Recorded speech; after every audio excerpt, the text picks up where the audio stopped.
Let me ask this question though, because I think in many ways you're laying out that meta benefit we spoke about before, why reasonableness makes sense and is logical. What I really love though is that you started to touch on how you've been called unreasonable more ever in your life now. And I think that's really important because I would imagine there's some people listening, and I think I'm part of this too. I think we all are to an extent, who are listening and thinking like, yeah, I hear it, I get the meta benefit, but I know there's ugliness in this. I know this isn't all sunshine and rainbows. And I think your point starts to get to it about being called unreasonable. You even mentioned family at times. Maybe it causes more conflict as you rise to that next level. Can you talk a little bit about that kind of how has that worn on you? Like, how hard has that been to actually stay true to that when people are calling you unreasonable? When maybe you're running into more conflict with family members where it would have been easier for you to just pick a side, make people feel better.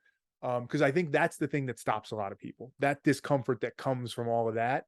So I think for you to speak honestly about it and say, yeah, there is some of that. Here's what it is. Here's what it looks like. Maybe it helps people to cross that bridge a little bit. Great question. That's a very powerful question, actually. And before I answer that, I should preface that answer with one important thing I always try and keep in mind is that I don't ever want to get to the point where I'm right and you're wrong. And we tend to do that, right? We tend to look at ourselves. We all do that. It's part of rationalizing, right? The rational based thinking, myself, the respect based thinking, other people. We tend to think of ourselves as being the good person, and I really, really try hard to never let that get to me, because once you get there, your ego is taking over, and you're going to a bad place. So I try really, really hard to. I always look in the mirror and say, where did I go wrong? And those. So I always keep that the retrospective thinking. Now, to answer your question, at first it was pretty tough. It was really, really tough, and I had to come to a point, and I've come to this point, and it reminds me of the movie. Do you remember the movie of Billy Crystal, Cowboy? It was the Cowboys, Yeah, where they had Curly. You know, yeah, yeah. I remember Curly, the old City dusty Slickers. old City Jack Slickers. Palance. And there's a powerful story in there where him and his two buddies are talking about what's your best day and what was your worst day. They were talking about their best day and the worst day. And the one guy said, the best day when I stood up to my dad. I was 14 years old. My dad would beat me, beat my mom, and all this. And I stood up to him and I said, never again. All right. And then they asked him, wow, what was your worst day? And he said, same day. If you remember that. So I've come to my best, worst day. And that is some people, and this includes sometimes family, sometimes friends, that some people you just got to let go. You just got to let go if it's never going to get to that place where you'd really like to get to. And I've had that. And that's the best, worst day, but Can I it's, ask on that, Jerry?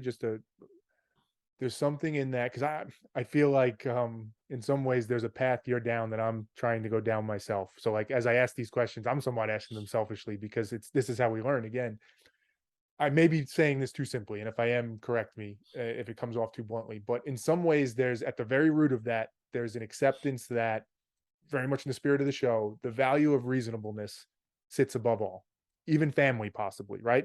Being reasonable is more important than just getting along with family. Like, and that idea of maybe I have to let some people go. I think there's some people that hear that and they're like, but that can't be better. It should always be family or it should always be relationships. Reasonableness, as important as it is, it shouldn't come above that.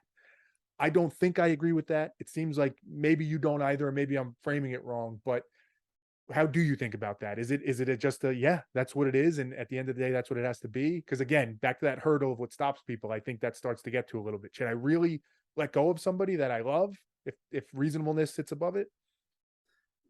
oh man, these are great questions. And, it's a complicated answer. And I've studied ethics in depth. And one of the things about ethics and morals is you can never come to these clear answers where everything's clear, problem solved, and it's over and done with, right? I wish it was. I wish it was. I think in my mind, I've come to the conclusion, to me, that reasonableness sits above all values. And that's an arguable one. But when I say above all, everything in life is in degrees. In my show, in my podcast, I talk a lot about the bell curve. And life is a bell curve, and we all, whatever the situation is, we all fit on that bell curve somewhere. It's never a simple black and white where everybody's on the same page. It just never happens. So reasonableness sits very, very high, probably the top value for me in my life.